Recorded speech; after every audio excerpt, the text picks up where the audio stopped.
not good because we are supposed to finish at 3 p.m. So we'll perhaps have 10 minutes delay after 3 p.m.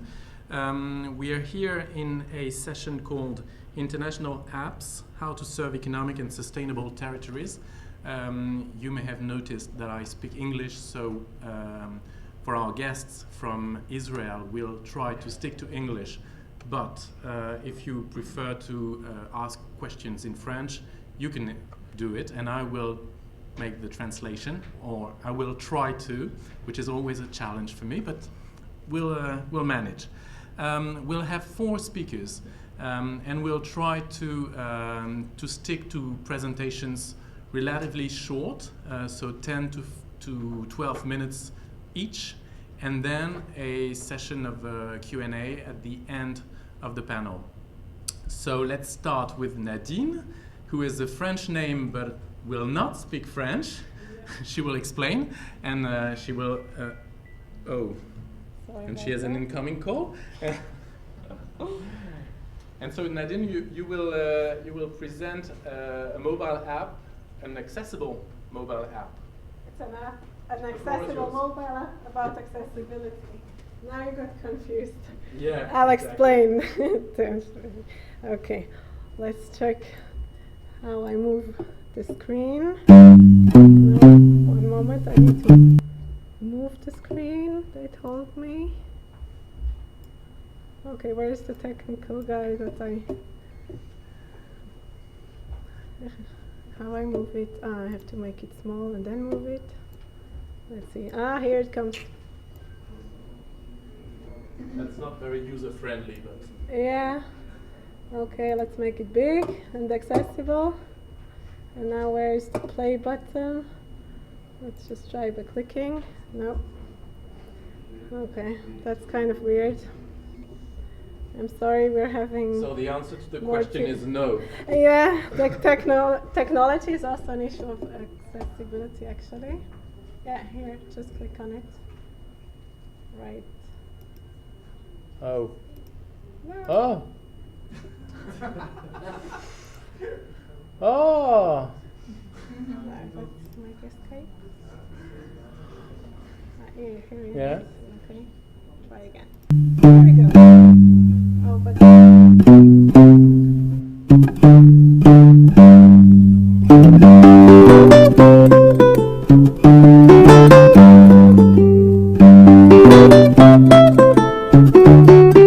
People with disabilities, 1.5 people worldwide.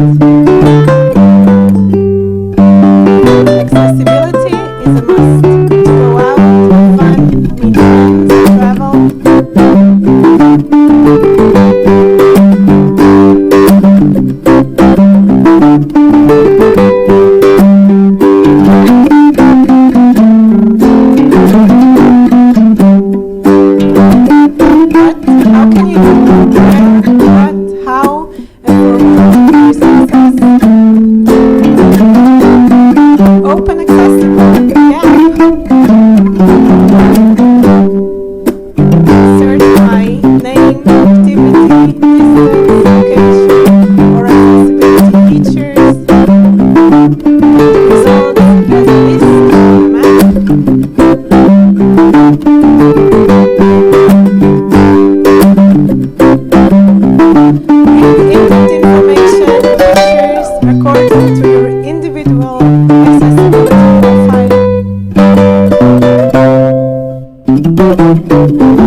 So I was reading this out because some of you might not visually see it, what was written, or others don't read fast enough English. So reading it out loud is a measure of accessibility. And there are many, many measures like this that are completely free. And if you just know about it, if you're aware about them, you can make a panel, a place, a discussion, an event much more accessible to many more people. Of course, language-based or disability-based. So, accessibility is a concept that is much more than just do a favor to people with disabilities. It's a concept that includes people, it's a concept that empowers people, and first and foremost, it also gives independence to people with disabilities. And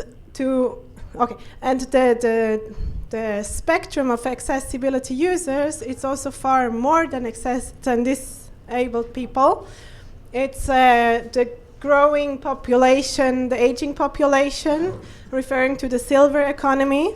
Because if you ask my grandmother, long shall she live, she's 92 years old. She's not a person with disabilities, but the coffee I'll go with her shouldn't be too far away from the parking place, and it also should be quiet so she can actually hear me. So all that is a concept of accessibility. And once we understand that and make our places, public or private, business or governments, more accessible so people can participate, be it economically or socially.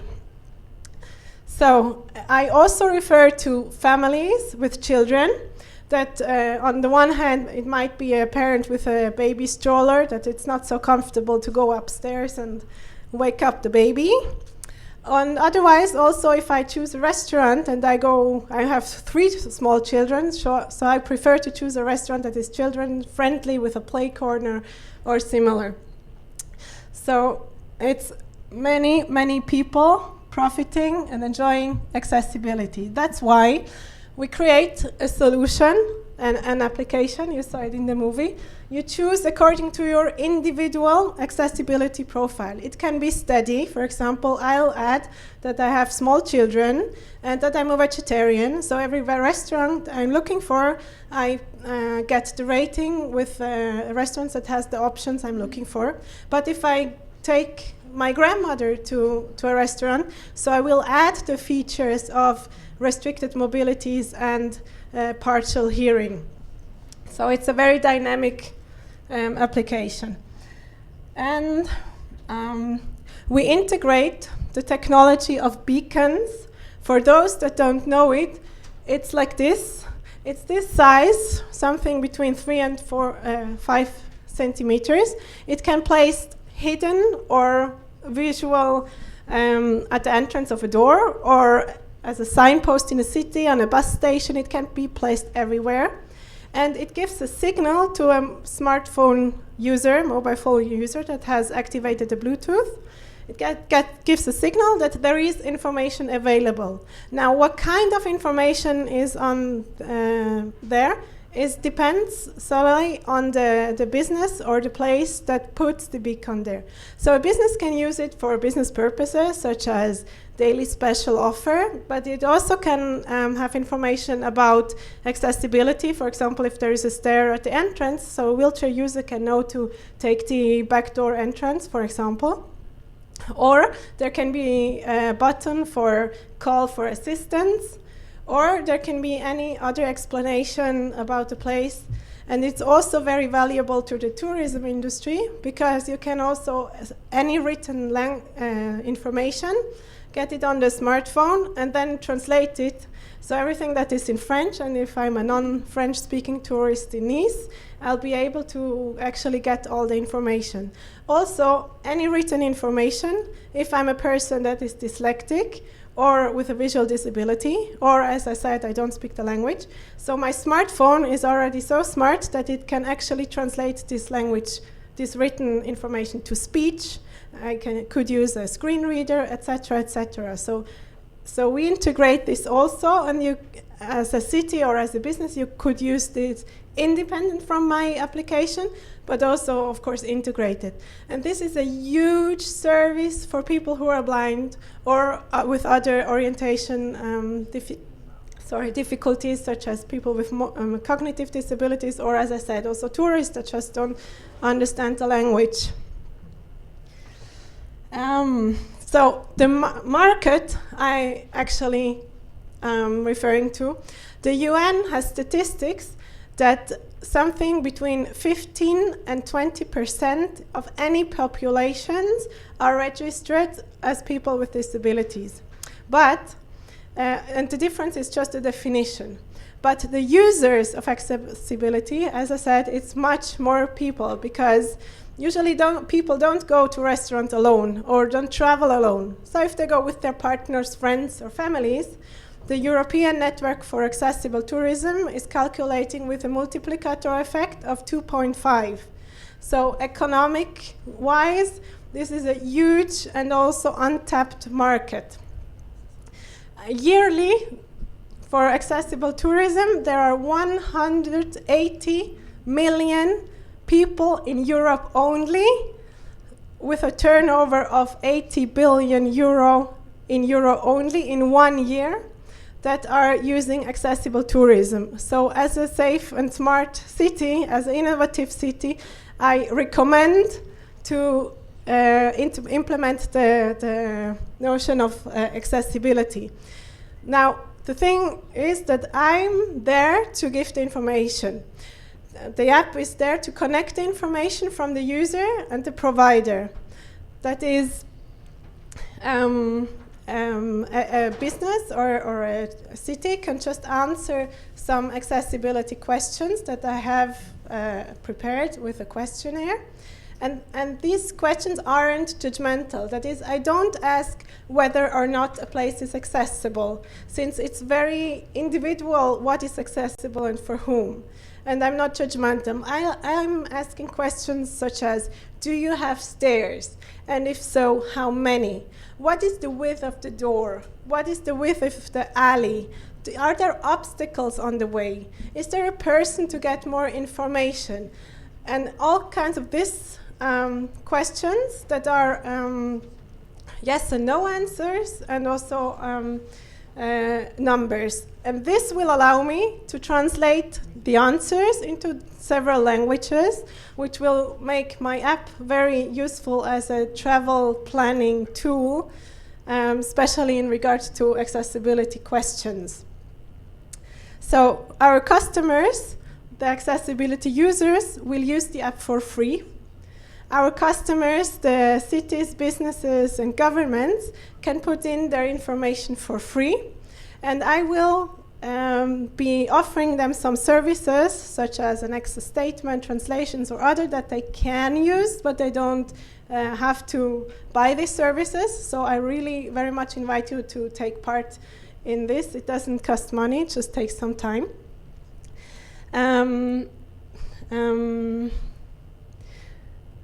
Okay, and once we have a network with the beacons and with the application, there is a whole ecosystem for a city, for a place to have a lot of more users. How are we different or better from existing applications? First of all, some target a specific population of people with disabilities, and I am covering the whole spectrum of accessibility, which is also integrates food specifications. Others are very local, like only for Nice or only for France, and don't have the interaction that I can in my hometown in Israel read in Hebrew about a hotel in Nice. Others are not accessible by their interface. I'm the first application using also the beacons. And also I'm giving a lot of tips how to make a place more accessible, also with no money involved. For example, a menu can be outspoken and recorded on the smartphone and sent by SMS to a customer, and whoop, a blind person can have the menu. Very easy. So it's actually a win-win-win situation. When the accessibility users will have the information, they'll go to businesses, to hotels, restaurants, museums, do activities, be active in their life. It's very important also for cities, because if those people are stuck at home, so there are health issues involved, depression, a burden on the welfare system. It might be difficult for the social environment, for the family. So once people have the tool to do things, to find employment, to go out and have fun, so then everyone will profit from this. Our next steps is to find partners. It can be cities, businesses, business associations, or index sites that would want to have the information about accessibility, if it's for an individual business or if it's for a chain or whatever. And we will, through IPA, connect and get the information through. And I'll be asking them to make their members register. And of course, the users, I invite everyone to be part of it. It's a huge market, it's many people involved, and it's a service for free for everyone. So thank you very much. If you have maybe questions. We'll perhaps keep questions for the end of the session. Sure. I have 5 questions, so don't worry, you will have lots of questions. Right. Pascal?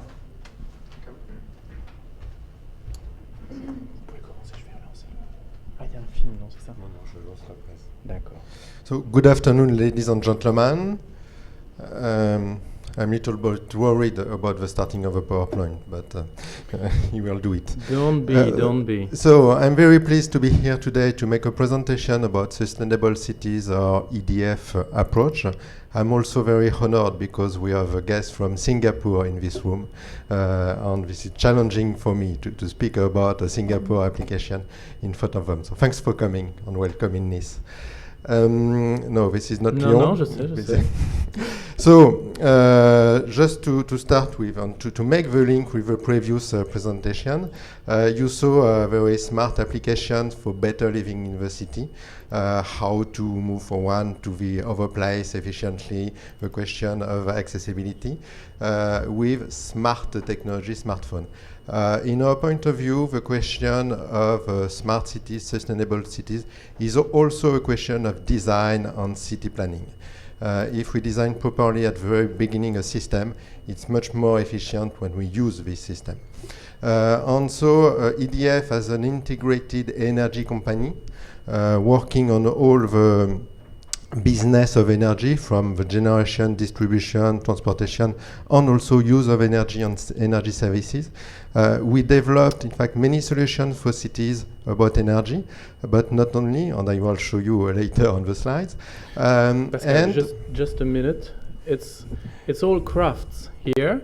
So your presentation is how did you name it? Sorry, give me. Yeah. Sorry for this interruption. Oh, whoop.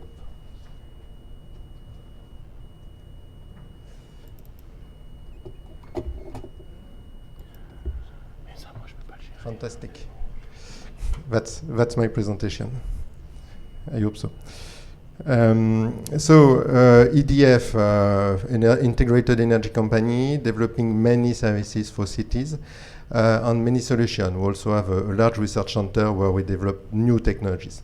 But when we look at it, we think, and we have the proof now, that it's not only a question of solution, it's a question also of integrated the right solution at the right place at the right time. And so working with cities at the early stage of the urban project help us to better design and better think the energy system on one side. On the other side, many decisions at city levels have a strong impact on energy, CO2 emissions, environment, quality of life, quality of air. So that's why we decided 5 years ago to start a challenging project and to model cities. And to develop a systemic approach modeling cities, leveraging on 3D technologies. And we address these items, which are some challenge for cities, environment, quality of air, climate change, mitigation, urban system optimization, for instance, to decrease heat island effect, or to optimize the orientation of building regarding bioclimatic design, the question of buildings themselves for low carbon or efficient or green buildings. Each city has some specific targets. So we have a generic approach with a specific approach for the cities. Mobility and transport solution, quality of life and economic development. I will show a very quick video now. Maybe. It's on my screen, not... Energy is a major challenge for every big city in the world. Defining an efficient and sustainable energy policy is a very complex process for local authorities. This is why EDF offers a tailor-made solution with 3 main services: diagnosis, simulation and forecasting, and expert advice. EDF experts carry out a thorough analysis of your city. We collect large amounts of data on patterns of energy consumption, emissions, costs, and benefits in all urban sectors. Data is then integrated into powerful 3D modeling software. With a single click, you can access a detailed energy report of a house, a building, or an entire city. EDF City Platform lets you play with different possible scenarios on our user-friendly interface. You can focus on the elements of domestic energy use, such as lighting optimization, household appliances, heating, hot water heater, or electricity meter, for example. Or you could evaluate the best proportion of photovoltaic panels, green roof coverage, and vertical greenery in order to optimize energy production and conservation. The software allows you to adjust parameters by yourself, run a simulation, and compare the different scenarios through key performance indicators such as costs, energy production, or greenhouse gas emissions. We provide support for your planning every step of the way with expertise in technical, social, and business innovation. EDF aims to meet the energy needs of modern cities and improve the quality of urban life. We are proud to pave the way for a better future in energy. To access a realistic preview of your economic and environmental strategy, go to edf.com.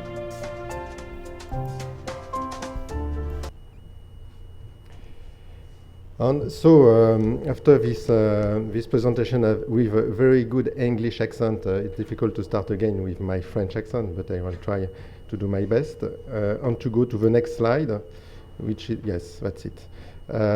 So now about Singapore. We started this project 2 years ago with a Housing and Development Board in Singapore. Housing and Development Board is in charge of planning, building, and maintaining 83% of Singapore dwellings. So this is a major builder and home provider in Singapore for about 4 million of Singaporean people.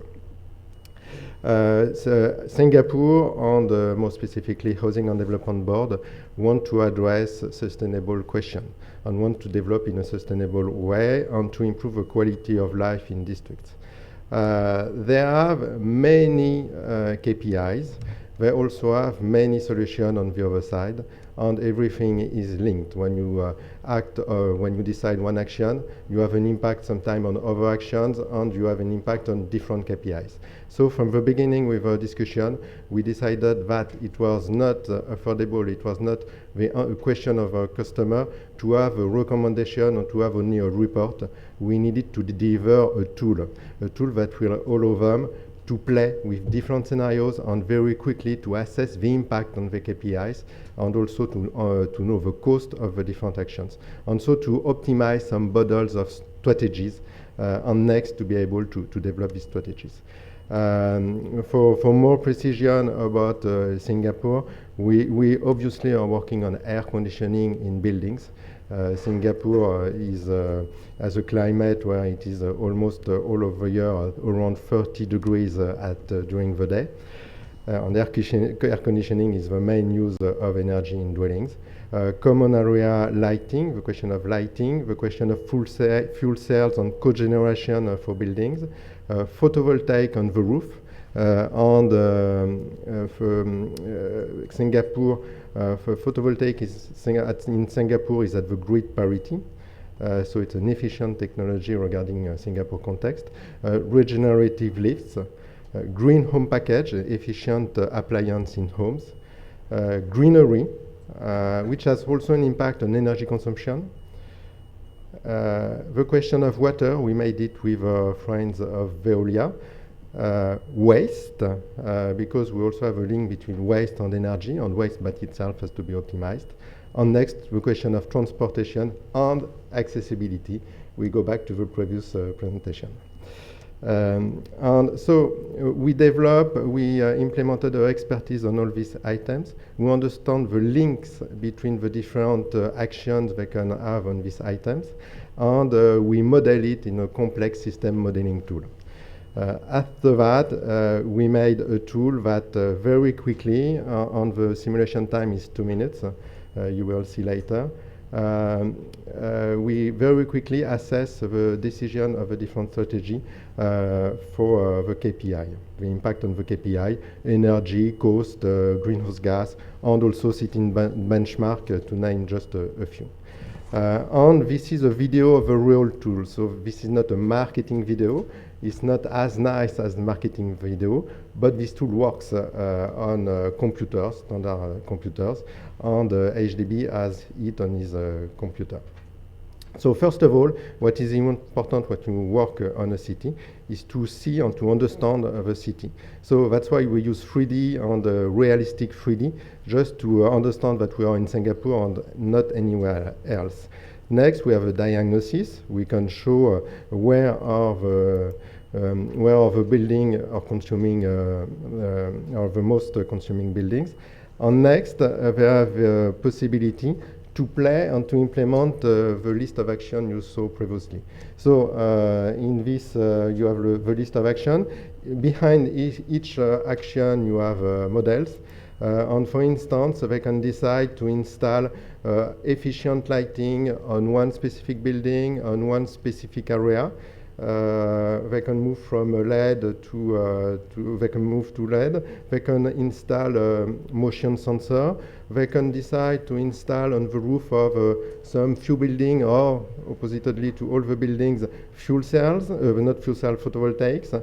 They can decide which technology of photovoltaics they want to implement.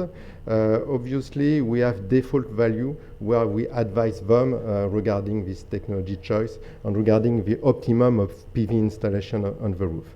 And next, when they make their choice, designing their action on the specific district, they are able to launch a simulation. The real time is 2 minutes, and they have the results. Here, graphs on the energy consumption of the different buildings, but it could be also at the level of the district.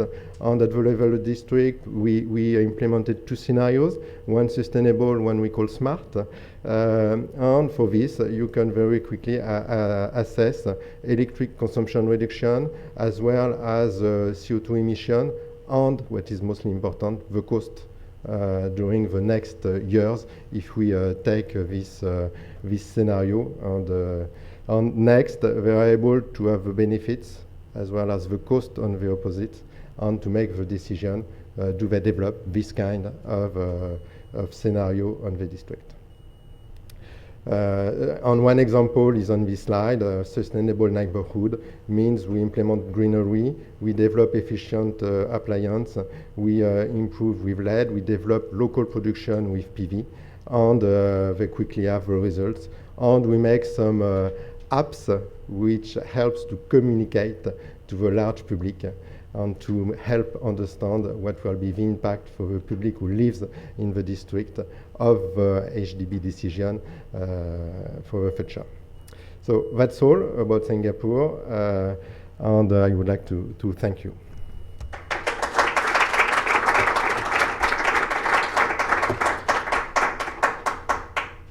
Thank you for keeping the time. So, before calling Haim, I will try to launch the good presentation. So,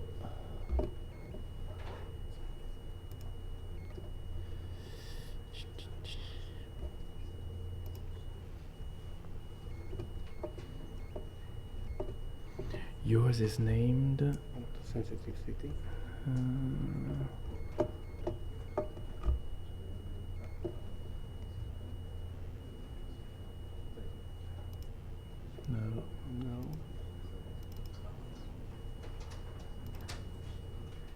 No.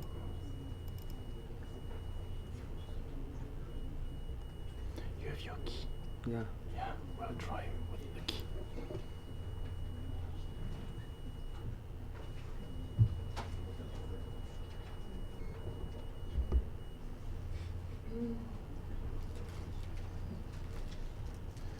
Sorry for that. We're so disturbed by the taxi strike that it has a direct effect on these sessions. Oh, you think that PowerPoint? This one. Yeah. Okay. So the floor is yours, Haim.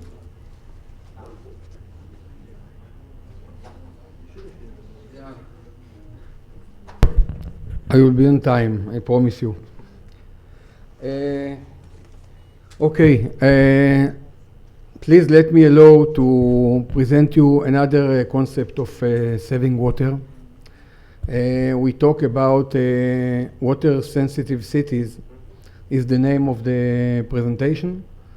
And water sensitive cities, it's mean cities that look all the time about programs how to save water and put a target to regulate this idea.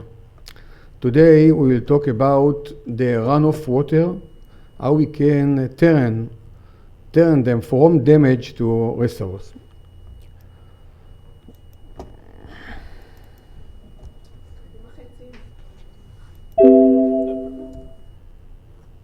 This one? Okay.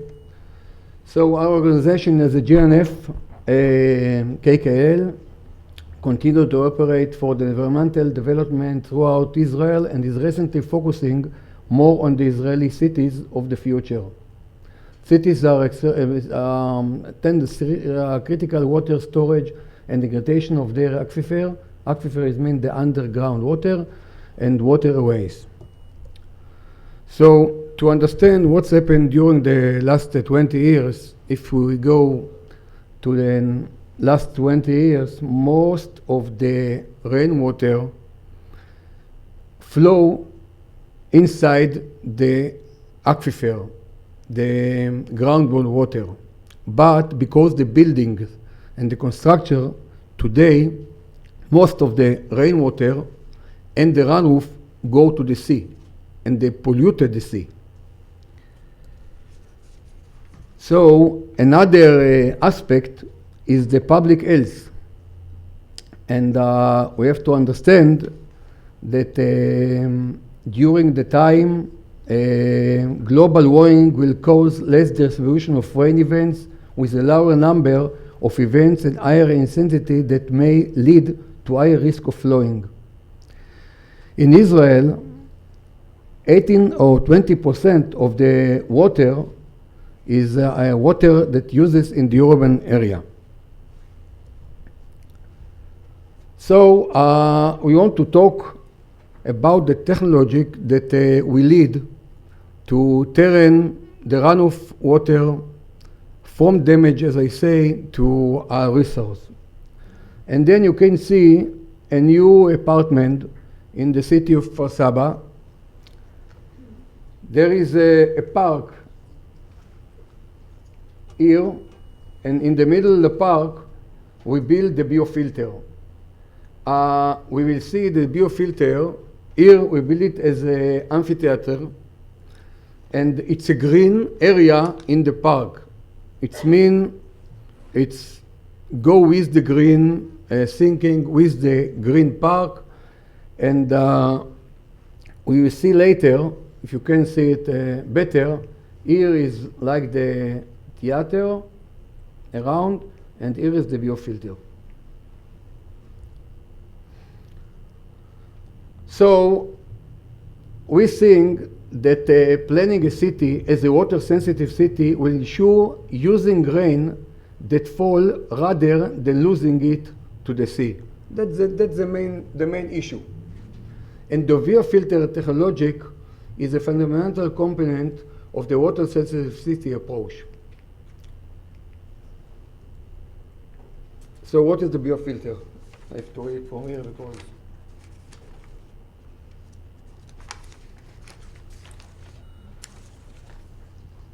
The biofilter is a green water treatment system which harvests stormwater and treats polluted groundwater. It is easily to install and easily maintained is the urban landscape, using several layers of engineered field media that support healthy ground of plants.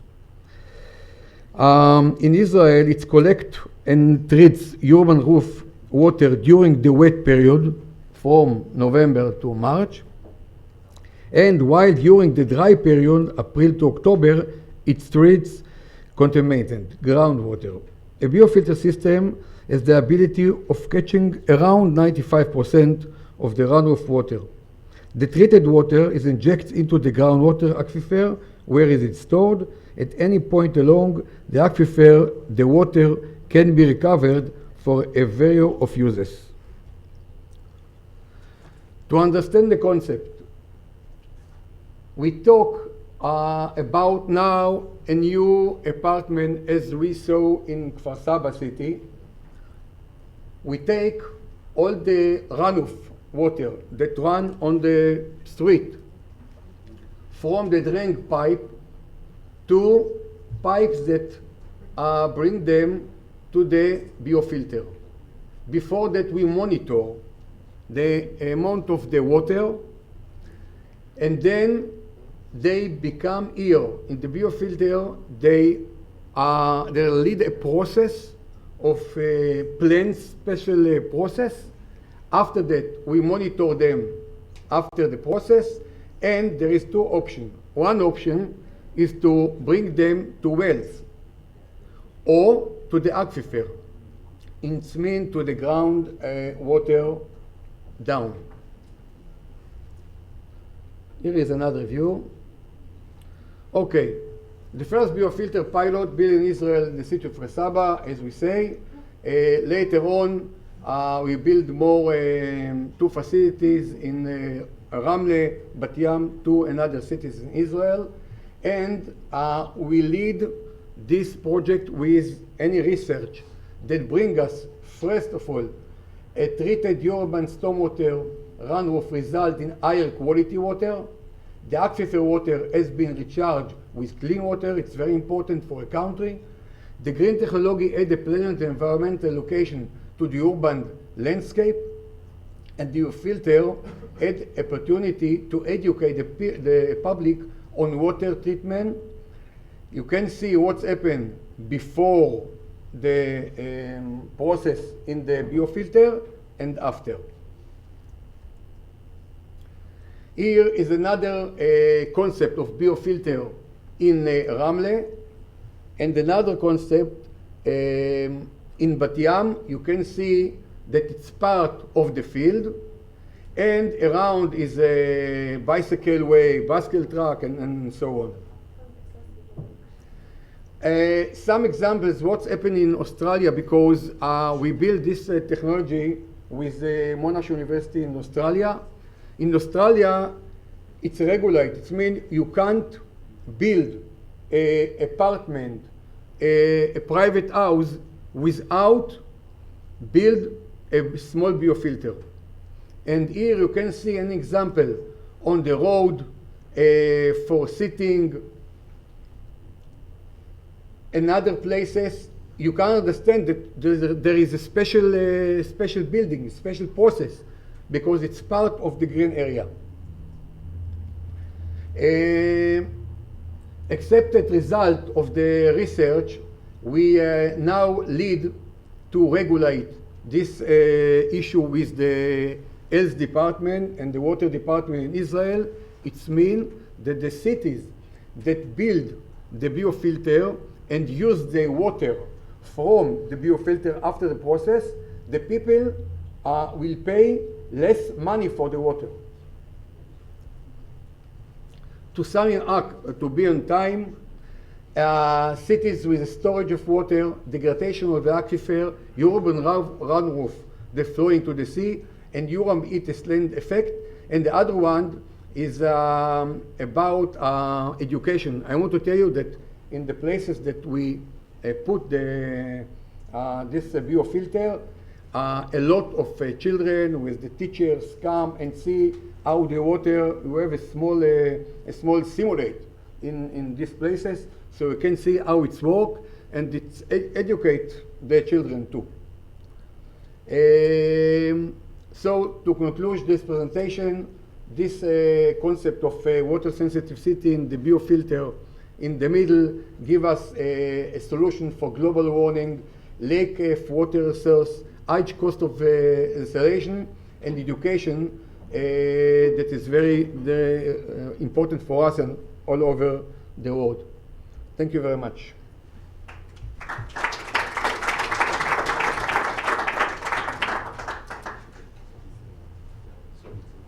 Amazing speakers, keeping their time. So, Mathieu, c'est ça. Celle-ci, on commence par celle-là. Je vous laisse gérer. Je gère. Sans doute beaucoup mieux que moi.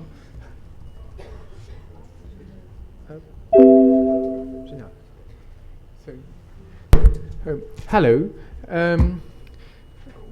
Both of us, Stefan from Switzerland and I from Bouygues in Paris, are going to present you an app which is more about everyday life, services, planning, and neighborhoods in the city.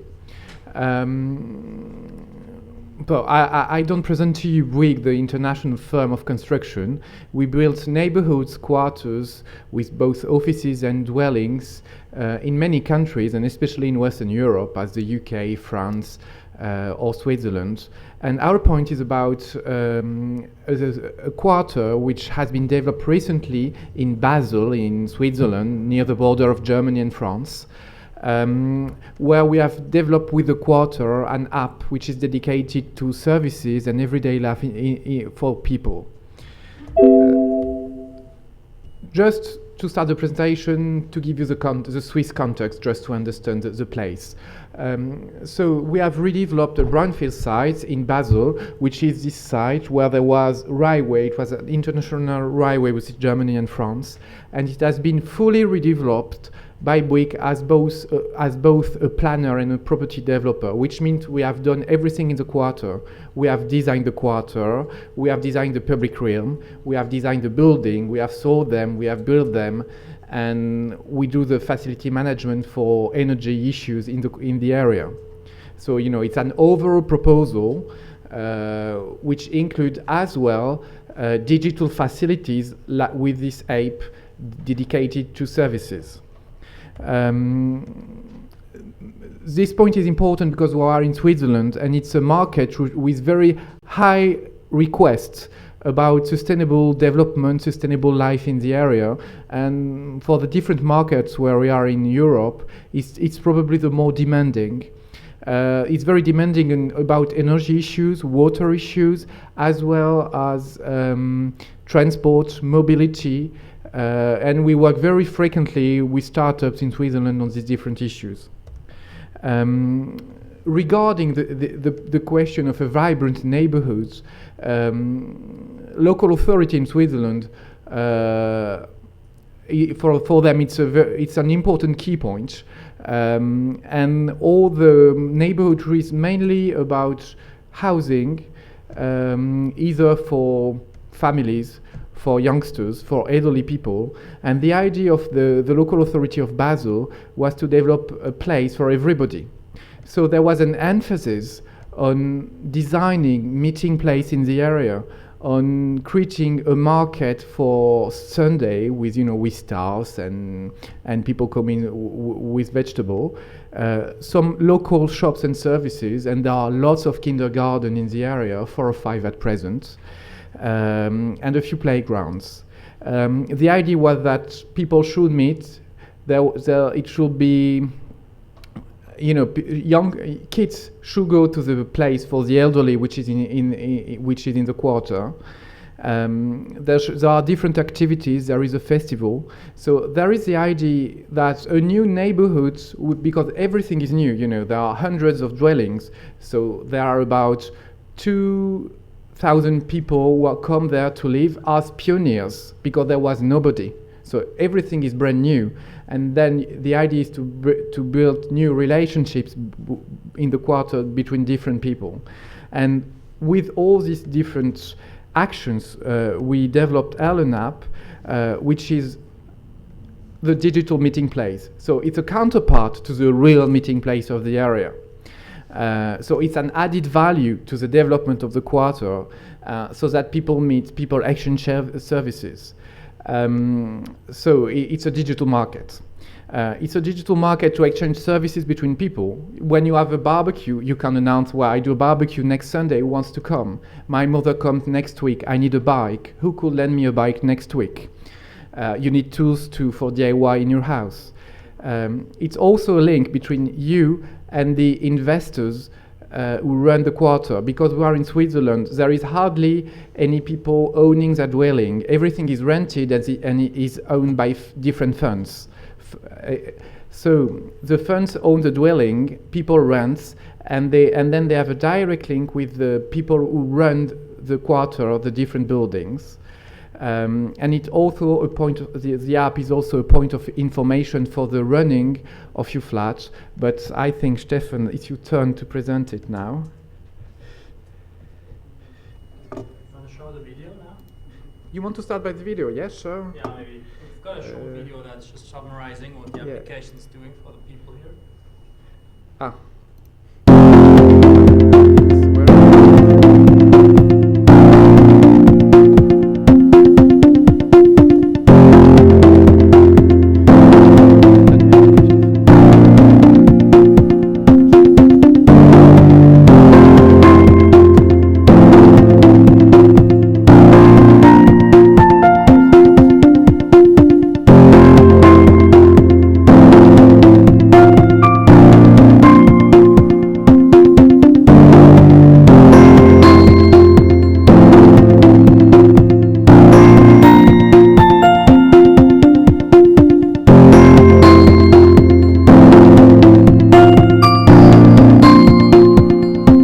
Das Erlenmatt ist wirklich genial.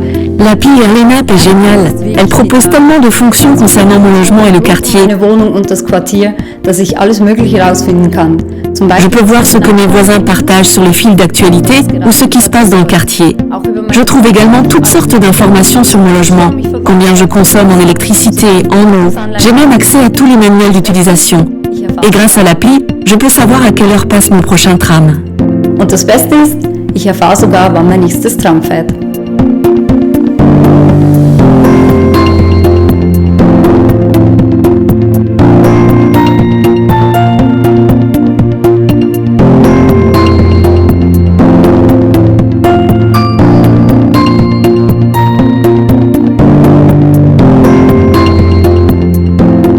Die App ist für uns eine echte Innovation. L'appli est pour nous une vraie innovation. Nos méthodes de travail sont simplifiées et nous gagnons ainsi du temps. Grâce à la configuration moderne et au service center, les habitants peuvent nous contacter directement. Nous aussi, nous pouvons donc réagir rapidement et transmettre instantanément des informations et des nouveautés. Par exemple, sur le portail d'actualité et de données, des manuels sont consultables à tout moment. Jederzeit und von überall abrufbar.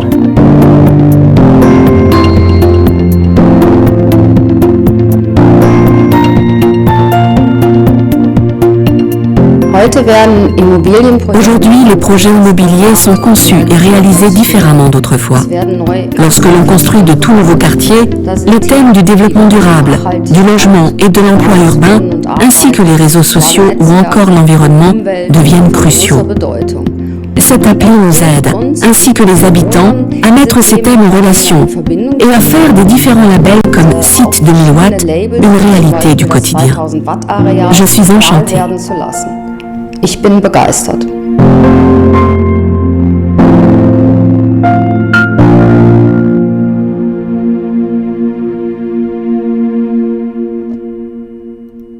So building an app is something everybody's doing today. Our question as scientists and also as app developers was, is this going to be adopted by the people? So our people are going to use that. And what I want to show you right now is some insights into the data we generate with this application. The first question we had is, do people really use the applications? Do they do a sign up? And we have like 92% of all people living in that area that did a sign up within the first 3 weeks, 84 on day number 1. So this is an extremely high rate of sign up, but sign up is only one part of the truth. The other part is, do they also use it? And what you see here is like in one construction field, the usage curve for the first 50 days. So this is day 0 and this is day 50. And what you see is that from these around 150 people who are living in that construction field, in average about 75 people use the application per day.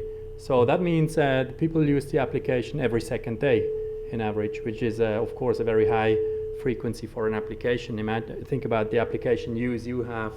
And we think one kind of the reasons why they're using it often is the combination of services we have.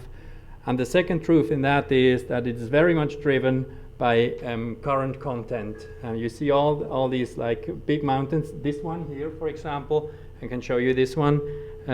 This was the first post of a user. So that was when a cat the first cat got lost. So in Switzerland, people put like an A4 paper onto all the walls, but now they use this one. So this made a high impact on usage. Some other data you might be interested in is we have like 76% of traffic on mobile phones, but still some on desktop. So you have to go for an approach that works for all devices. We see in the demographics no difference between women and men and younger people and older people. That was a little bit surprising to us too. And then if we think about the property managers, who of course are like the people who are on the other side of this life cycle application at a certain time point, they generate a lot of efficiency gains, because we have like 90% of all the claims and all the problems people were communicating, they were generated by the application and the built-in ticketing system.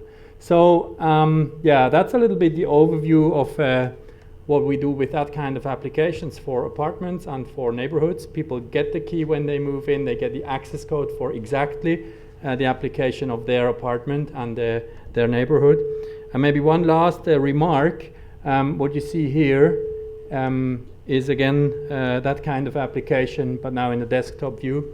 And these parts are very modular, we call it micro applications. So for different buildings, a different set of these tiles, of these micro applications may be relevant. And at a certain time point, you'll also see a number of third-party micro applications, maybe yours, that might be built in that kind of application. So this was our overview about an application for neighborhood and for apartments, and we'll be happy to talk to you if you think this has kind of an application field in your city too. Thanks.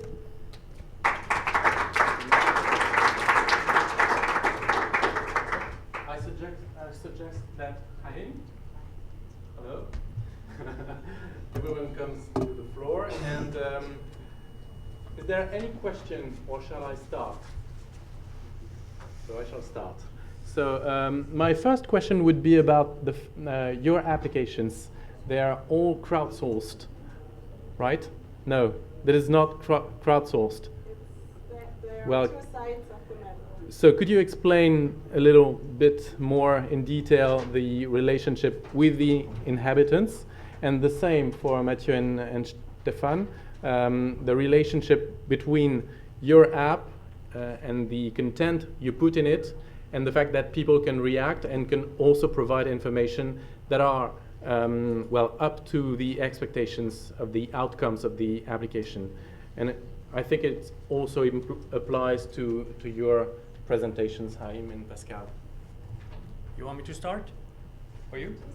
So we made the experience that with this kind of application that gives people the chance to get active on the application for themselves, you have to be the one who leads the way. So for the news stream you've seen, for example, for the first 3 weeks, it was only us who were posting onto that news stream, and we knew that nobody's going to post on that news stream unless the first cat got lost. And then this first cat got lost. By the way, we were not the ones who grabbed it.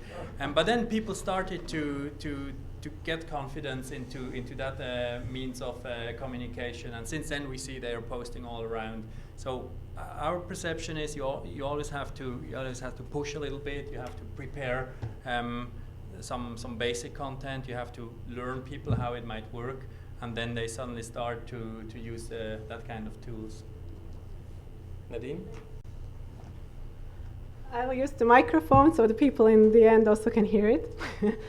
Well, I'll get the information by the place owners or event owners, because it's very important that the owner, if it's a business or a city or a government, agrees that the information is correct. But on the other hand, the users can leave a review, where first I ask some closed questions such as, was the information reliable? Was there a good customer service and things like that? And also I leave a space for a review. And this review can be of kind of, well, they said there is a lift, but it's not working. So getting this review, I really can contact the owner and say, okay, it's okay that your lift isn't working, but just update this part of the information, and then people can know now the lift is not working, and you can also leave a comment there. We'll repair it, and in another 2 weeks everything will be fine. So there is two sides of the medal, of the users and of the providers again. And for Pascal, your app is for monitoring agents or monitoring agencies.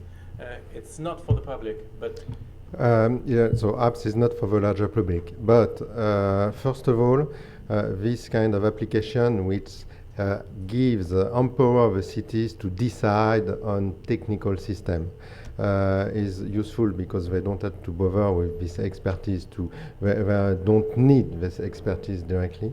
But more than that, it enables to have different services, different people working on the same district, having creativity, and also communicating to the larger public. So this kind of application helps the creativity, helps showing the impact to many people of some decisions, but also to have a collaborative approach of designing cities with experts of energy, waste, water, transport, and with urban planner who need to do it, but need to do it more efficiently than in the past. Okay. And Haim, well, it's not exactly an app that you presented, it more like a program, Water Sensitive Cities. Do you feel that there are changes in the behavior of people living in this area regarding the use of water? So you provide an infrastructure that will help reusing the water, but do you have any information about behaviors? Yeah, first of all, it's very easy to sell this program, because we talk about two very popular issues of today. First of all, green. All the world talk about green places, green building, and so on. And the other one is water. Each all over the world, as I know, want to save water. So if you have rainwater and runoff water that bring more damage, and you can turn it to surf, and you can educate it, and you can give the people another life in this area, and to pay less money for water, every each is happy. And the evidence is that because we are not a profit organization, I think most of the city in Israel and outside ask about this project. Okay. Is there any question? Otherwise, I have one more. So one more about your business models. So from what I've heard, you provide an app which is for free, but which is part of a bigger contract. You provide an app that is for free, but how do you manage to live out of this app? Your app is specific and tailor-made and sold. And your program is subsidized, right? Yeah. So how do you make, out of these conditions, how do you make an idea of a future business model? We have one, well, a classic one, but which works. Another one, which works, well, with scarce financial resources from the public bodies, but, well, fingers crossed it will go on. But for you two, the idea is... Okay. How do you make money out of it? Yeah. Because it's a big question. Yes, my business model is 3-layered. First of all, I sell services to the people that register. For example, a hotel in Nice knows to write very nicely in French the description of what is their hotel and what is specialized in and how beautiful it's to come. Maybe they also know to translate it into English, but they usually don't translate it also into Hebrew and many other languages. So as a language is also an accessibility issue, I sell translations of the marketing writing. And so some governments in Europe and also in Israel, they require access statement. Every hotel and every public body needs to have on his website information about about accessibility. Usually people don't really know what to write and how to write it. So that's a service which I think is very valuable, and also soon, or in some places it is already the law. So this is a niche that I'm tapping, and there is no other provider so far. So far. Yes, so far. Sure there will be, but to be the first is a good business model. And then in the second stage also, when I ask, for example, a conference center, do you have an induction loop, which is a kind of a microphone that people with hearing aid can hear what I'm speaking to the microphone directly to their hearing aid. So even if they answer no, I will send them an email, of course, if they agree. Would you want one? And I will establish an e-commerce shop that I offer all the accessibility devices that... Did you make it for Innovative City? No, I'm not. Let's launch first. Yeah. I said it's in 3 stages. Okay, that's the second stage, that I'll sell accessibility devices. The third stage, and the most important stage, that is, as soon as I will have the data, I will know very much about providers for accessible tourism. And this is a very, very, very valuable asset, since I said the numbers before, they are huge. The people with disability are hungry to go on vacation just as everybody else. Either they don't do, or there are not enough offers now. So that's why it doesn't work so far. But there is a market, there is a huge market, and I'm going to tap it. Thank you. In short? Yes. As to what concerns us, it's pretty simple. I mean, if we are only looking from a property manager's view onto that ticketing system, which just standardizes and automatizes a lot of incidents that happen around homes, then there is so much efficiency gains that they're paying for that kind of application. So this is the basis, and this already works as a business case. The second thing is going to be a marketplace. As soon as we have like 100,000 apartments under contract, this is going to be interesting for any kind of providers around a better life at home. So we don't have a big problem thinking about the business model today. Okay. Pascal, Haim, do you have anything to add to the conversation? Yes, maybe I would like to add one word. There is clearly one revolution today. It's the digital revolution with all these smartphones apps. We also have large challenges about environment, climate change. And so the question is how tomorrow to connect all the data, all the apps we have to improve the day-to-day life, but also to think to the long term and to use these services, this data, for instance, accessibility or buildings, to develop a sustainable future. Because the challenge when you travel worldwide in cities is clearly this question of environment, quality of air, quality of life, and sustainability. Thank you. So we stop here, and you may have some time to discuss with our speakers or to follow the next session. Thank you. Thank you.